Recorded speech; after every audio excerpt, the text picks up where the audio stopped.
आप सफल बनाना मैंने जिम्मेदारी ले ली है।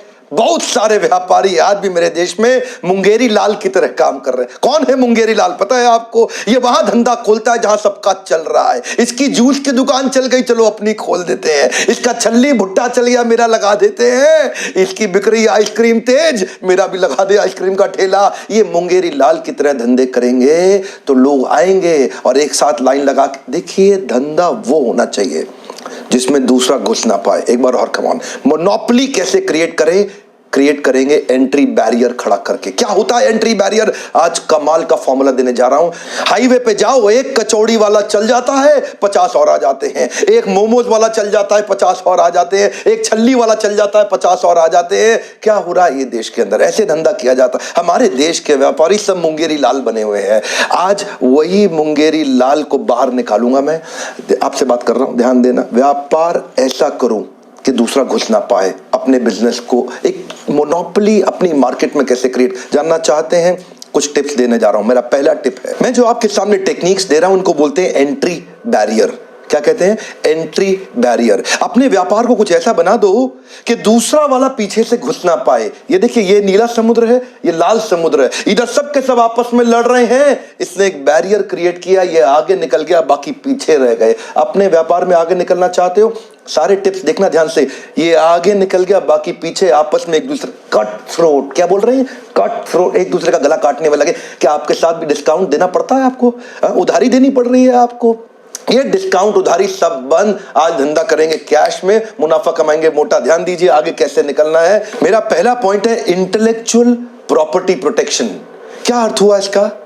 कोका कोला का एग्जाम्पल देते हैं आपको। कोका कोला क्या है? एक ऐसा सोल्यूशन सिरप बनाया है कोका कोला ने।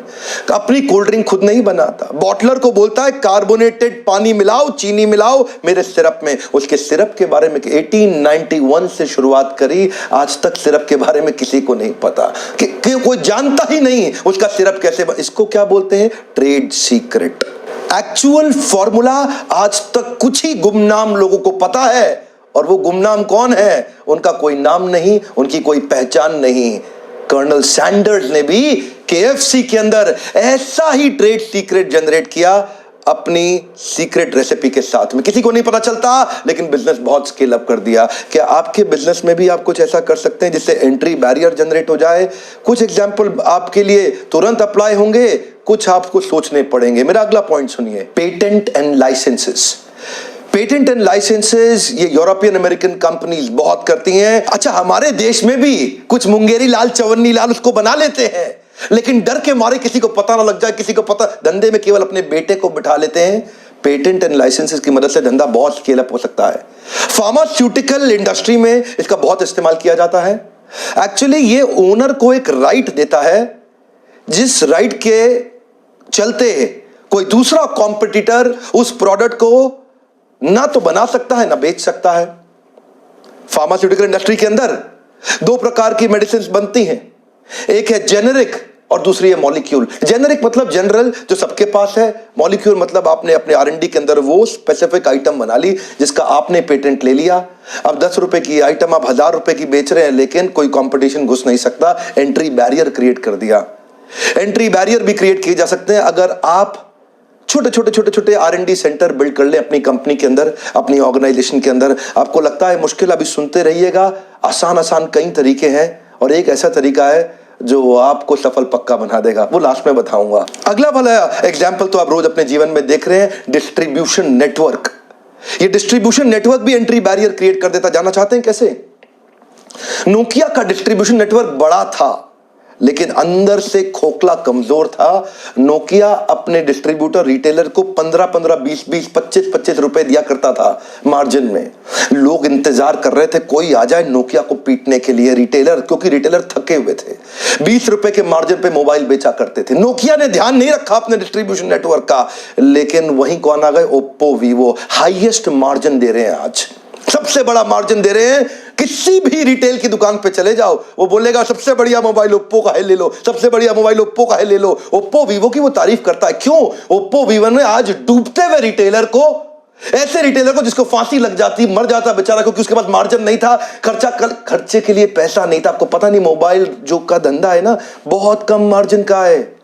मोबाइल में बहुत ज्यादा मार्जिन नहीं होता, लेकिन ऐसे मोबाइल रिटेलर को बचाने के लिए ओप्पो और वीवो आए हमारे देश के अंदर। उन्होंने डिस्ट्रीब्यूशन नेटवर्क पावरफुल बिल्ड कर दिया। आज रिटेलर डिस्ट्रीब्यूटर ओप्पो वीवो की तारीफ करते हैं क्योंकि उन्होंने उनका ध्यान रखा है। आज ओप्पो वीवो ने डिस्ट्रीब्यूटर रिटेलर्स की जिम्मेदारी उठाई है और आज डिस्ट्रीब्यूटर रिटेलर ओप्पो वीवो के लिए बहुत लॉयल हो गए हैं। बाकी सारी हैंडसेट कंपनी के लिए एंट्री बैरियर क्रिएट हो गया है। क्या हो गया है? Entry barrier. इसको बोलते हैं एंट्री बैरियर। आपके पार्टनर्स के साथ मिलकर आप ऐसा संबंध बना लो, उनके साथ ऐसा मजबूत संबंध बना लो कि दूसरा कोई अंदर घुस ही ना सके। क्या आपने अपना डिस्ट्रीब्यूशन नेटवर्क तैयार किया? कर सकते हैं आप। लीडरशिप फनल में आते हैं ना आप में से कई लोग, उनको हम हेल्प करते हैं बिल्ड करने के लिए। लेकिन अगर आप नहीं आ सकते तो कम से कम वीडियो देखिए। बहुत तरीके हैं एंट्री बैरियर बिल्ड करने के। मैं कुछ और बताने जा रहा हूं। जब सैमसंग और नोकिया एक के बाद एक रिटेलर को घाव पे घाव दिए जा रहे थे और उस पर नमक छिड़क के मुस्कुरा रहे थे, हमारा मोबाइल अपने आप बिकता है, रिटेलर क्या बेचेगा, तभी उनके घाव पे, उनके जख्म पे मरहम लगाने के लिए करण अर्जुन की तरह आए ओप्पो वीवो, जिन्होंने आकर डिस्ट्रीब्यूशन नेटवर्क बनाया। वो मां बोलती थी ना, मेरे करण अर्जुन आएंगे, मेरे करण अर्जुन आएंगे, मेरे करण अर्जुन आएंगे, मेरे करण अर्जुन आएंगे, मेरे करण अर्जुन आएंगे। आ गए ओप्पो और वीवो। ऐसा डिस्ट्रीब्यूशन नेटवर्क को एम्पावर किया। एक एक रिटेलर बोला देखो देखो हमें बचाने वाले करण अर्जुन आ गए हैं। ओप्पो वीवो की इंटेलिजेंस देखिए, डिस्ट्रीब्यूशन नेटवर्क को इतना एम्पावर किया, रिटेलर उनका साथ दे। क्यों नहीं देगा? क्योंकि उन्होंने रिटेलर को बचाया है। डूबते हुए रिटेलर को ईमानदारी से इज्जत दी है, उसको सपोर्ट दिया है, इसीलिए आज एंट्री बैरियर आ गया। इतना पावरफुल एंट्री बैरियर। अपने पार्टनर्स को मजबूती दीजिए। ये लर्निंग है ओप्पो वीवो से। अपने पार्टनर्स को मजबूती दीजिए, एंट्री बैरियर क्रिएट हो जाएगा। अगला मेरा पॉइंट है एक्सक्लूसिव राइट्स। जिस भी व्यापार के आप अंदर आप हैं, आप देखिए कोई इंटरनेशनल प्रोडक्ट ऐसा है कि जिसका आप एक्सक्लूसिव राइट लेकर के अपने देश इंडिया के अंदर उसका डिस्ट्रीब्यूशन क्रिएट कर सकते हैं। इनफैक्ट कई मोबाइल फोन हैं जो फ्लिपकार्ट और अमेजॉन पे अपने एक्सक्लूसिव राइट देते हैं माल बेचने के लिए और मार्केट के अंदर हंगामा। देखिए क्यों? क्योंकि एंट्री बैरियर क्रिएट हो गया। जैसे एमआई के फोन, मोटोरोला, लेनोवो, ये एक एक महीने के लिए अपने प्रोडक्ट को एक्सक्लूसिव केवल फ्लिपकार्ट को देते हैं या अमेजॉन को देते हैं। फ्लिपकार्ट ने तो काम ही ये कर रखा है, 70% जब भी एक्सक्लूसिव धंधे का काम आएगा तो फ्लिपकार्ट ले लेता है। ये उसका तरीका है बिजनेस करने का। एंट्री बैरियर क्रिएट कर दिए। देश के सारे रिटेलर तंग होते रहते हैं फ्लिपकार्ट के कारण। जितने मोबाइल रिटेलर परेशान है फ्लिपकार्ट और अमेजॉन से। अमेजॉन थोड़ा पीछे है, वो 30% लेता है। फ्लिपकार्ट सबसे ज्यादा एक्सक्लूसिव सेल्स की डील्स उठा लेता है मार्केट के अंदर। ये भी एंट्री बैरियर क्रिएट करने का तरीका है। कोई भी आपकी इंडस्ट्री के अंदर ऐसा प्रोडक्ट जो अभी भारत देश में नहीं बिक रहा, उसका जो भी ओरिजिनेटिंग कंट्री है उस कंपनी को वहां कांटेक्ट करके उसके एक्सक्लूसिव इंडिया सेलिंग राइट्स अगर आप में दम है तो आप ले सकते हैं। एंट्री बैरियर क्रिएट हो जाएगा, कोई कंपटीशन आपके अगेंस्ट खड़ा नहीं हो पाएगा। अगला मेरा पॉइंट है इकोनॉमीज ऑफ स्केल। इससे भी एंट्री बैरियर क्रिएट हो सकता है। इकोनॉमीज ऑफ स्केल का मतलब क्या है? माल इतना बेच दो, इतना बेच दो, इतना बेच दो, इतना बेच दो कि वॉल्यूम के कारण आपकी प्रॉफिटेबिलिटी बढ़ जाए, चाहे भले ही मार्जिन बहुत थोड़ा सा क्यों ना हो। उदाहरण है वॉलमार्ट, उदाहरण है डी मार्ट, उदाहरण है बिग बाजार। ये लोग जब मार्केट से माल खरीदते हैं ना, इतना बड़ा बल्क में सेंट्रलाइज्ड परचेजिंग के कारण खरीदते हैं, अपने आखिरी पैसे के 100वें हिस्से के आखिरी पैसे का भी डिस्काउंट ले लेते हैं। इतना बल्क में खरीदते हैं कि उसके कारण ये इकोनॉमीज ऑफ स्केल बिल्ड कर लेते हैं। इनसे सस्ता कोई खरीद ही नहीं सकता, एंट्री बैरियर हो गया। अब इनसे सस्ता कोई बेच ही नहीं सकता, एंट्री बैरियर हो गया। आप अपने बिजनेस को बहुत बड़ा करके, मार्जिन्स कम करके ऐसा प्राइस मार्केट में ऑफर कर सकते हैं जिसमें एंट्री बैरियर क्रिएट हो जाए और कोई और। यही तो डील रहती है इसकी बिग बाजार की। आप सोचते होंगे इतना माल सस्ता कैसे दे देता है, यही तरीका है उनका। या फिर डी मार्ट भी कर रहा है, अब इस समय बहुत तेजी से ग्रो कर रहा है हमारे देश के अंदर। अगला एग्जांपल, ये थोड़ा हर आदमी नहीं कर सकता, इसको बोलते हैं हाई कैपिटल इन्वेस्टमेंट। मेरे आपने पुराने वीडियो में देखा ही हुआ है जियो वर्सेस एयरटेल, जहां मैंने बताया 2.5 लाख करोड़ रुपया इन्वेस्ट नई टेक्नोलॉजी पे किया, पुरानी पे किया ही नहीं जियो ने।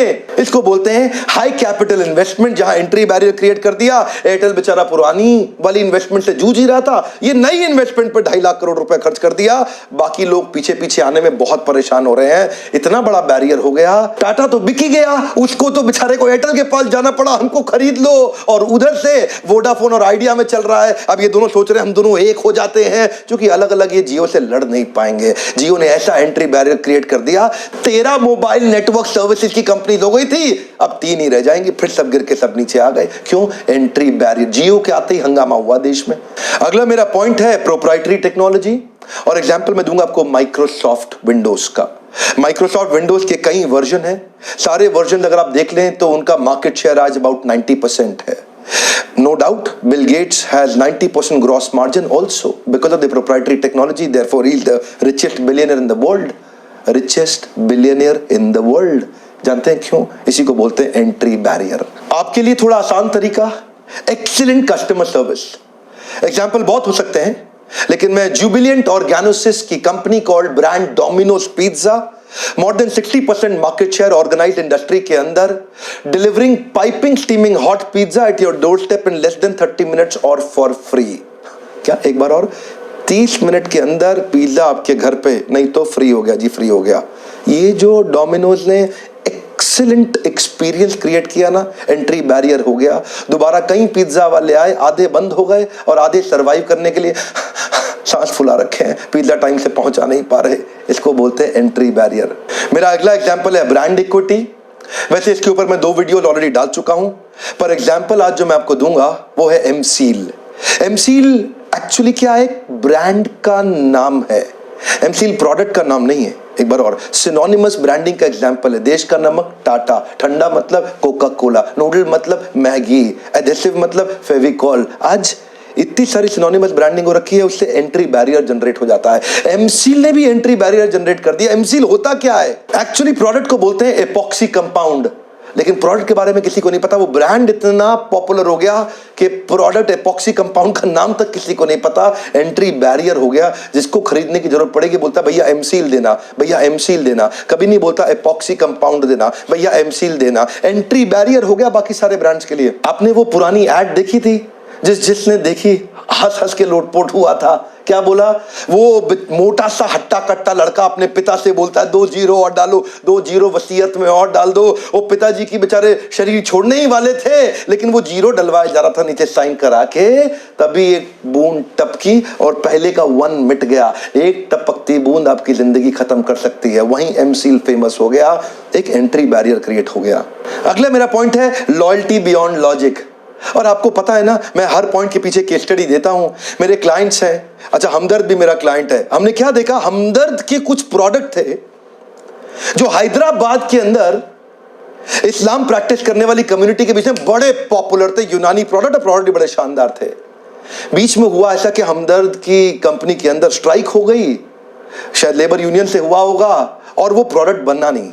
इतने में पीछे बैद्यनाथ ने तैयारी मारी, बैद्यनाथ लेके अपने प्रोडक्ट पहुंच गया। लो भाई हमदर्द तो है नहीं, मेरा ले लो, मेरा ले लो। लोगों ने लेना तो शुरू कर दिया, लेकिन जैसे ही हमदर्द वापस आई, लोगों ने बैद्यनाथ को फिर से भगा दिया और फिर से हमदर्द का प्रोडक्ट लेना शुरू कर दिया। इसको क्या बोलते हैं? Loyalty beyond logic. कुछ मार्केट के अंदर, कुछ रीजन के अंदर आप लॉयल्टी बियॉन्ड लॉजिक जनरेट कर सकते हैं। जैसे इस्लाम प्रैक्टिस करने वाले लोग हमदर्द में बहुत फेथ रखते हैं, वो लॉयल्टी बियॉन्ड लॉजिक है। बेचारा आया तो था बैद्यनाथ, लेकिन कुछ कर नहीं पाया। ध्यान दीजिएगा, रीजनल लॉयल्टी बियॉन्ड लॉजिक भी हो सकती है, जो मैंने पिछले वीडियो में बताया। राहुल गांधी की अमेठी के अंदर लॉयल्टी बियॉन्ड लॉजिक है। कोई भी आ जाओ, राहुल गांधी को अमेठी में हरा नहीं सकते। ऐसे कई उदाहरण हो सकते हैं, रीजनल हो, नेशनल हो। आपकी मार्केट के अंदर भी आप ऐसी सर्विस क्रिएट कर दो, लोग आपको लेके लॉयल हो जाएं। कोई भी आ जाए, आप ही से माल लेंगे, किसी और का लेंगे नहीं। ये एक एग्जाम्पल था केस स्टडी का। क्या आपके मन में कुछ सवाल आ रहे हैं कि ये आपके बिजनेस में कैसे इंप्लीमेंट होगा? अगर आप अपने बिजनेस में इंप्लीमेंट करना चाहते हैं तो इस पे मैं कुछ फ्रेमवर्क्स बना के देता हूं आपको लीडरशिप फनल प्रोग्राम में, जहां कस्टमाइज तरीके से आप उससे प्रश्न कर सकते हैं कि आपके बिजनेस के अंदर एंट्री बैरियर। देखो, अगर धंधा ऐसा करोगे जो हर आदमी कर रहा है तो डिस्काउंट भी देना पड़ेगा और उधारी भी देना पड़ेगा। कभी धंधे में पनप नहीं पाओगे।